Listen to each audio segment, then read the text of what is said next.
You're looking at the man who not only invented the crampon, invented the modern ice axe, but also founded the sport of bouldering. So, in this video, we're going to explore who exactly this man was, what exactly he did, and how he had an important impact on mountaineering and climbing in general. And his name is Oscar Eckenstein. It is thought that Eckenstein's thirst for adventure was inspired by the famous British adventurer Richard Burton. This is him pictured here. Not too much is known about Eckenstein's early childhood, but we do know he invented the sport of bouldering at some point in his youth. He thought that it was advantageous for him to try harder, more dynamic moves, more balancy moves, lower on small rocks before he attempted big ascents on large mountains. Eckenstein's unique approach to climbing, in the form of practicing hard moves bouldering, allowed him to set up two FAs in the Alps, Steckendalhorn, the craggy one, and Mount Brollard, the snowy, more rolly one. He was the first person up these. There were a few failed attempts before him, but he was the first person to actually successfully top them, as they were fairly technical and fairly difficult. Eckenstein was also a bit of a maverick. He was hated by the Alpine Club at the time, and was one of the few mountaineers willing to associate and do mountains with the infamous Aleister Crowley, the guy in the upper left.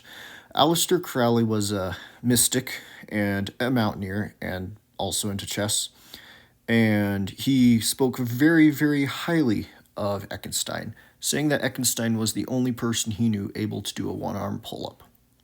As a side note, according to my research, this might make Eckenstein the first person in history able to do a one-arm pull-up. Eckenstein was also elected to lead one of the first expeditions on K2. It was going to be done via the Northeast Ridge. He and his party stayed there for 68 days, 60 of which had impassable weather. So they finally bailed at day 68 after one of their party members developed pulmonary edema, meaning lung swelling due to the lack of oxygen.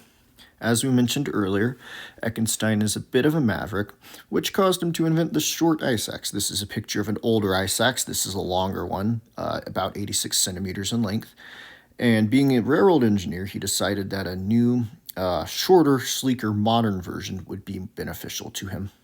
Being much lighter, this axe allowed for faster movement, and being one-handed, it allowed one to have a free hand while they were climbing, which could be advantageous in any number of situations, such as eating and walking at the same time, or tying a knot, or getting something out of your pocket, any number of things. Apparently, not having put his engineering sensibilities to rest yet, he also invented the first modern crampon, as pictured here. I couldn't find an actual picture of the metal, but I did find a picture of a sketch, and he invented it, and it was used for years after him.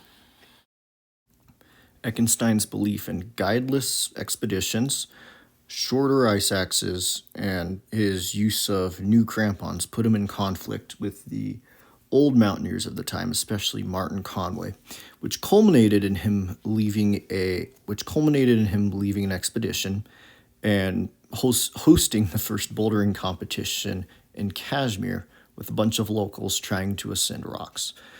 So, in conclusion, this was a really fascinating gentleman of history. He ended up dying in 1918 at the age of 58.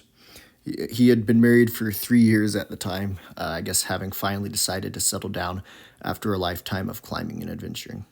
Anyway, thank you guys for watching, and I hope you enjoyed this interesting piece of really important climbing history.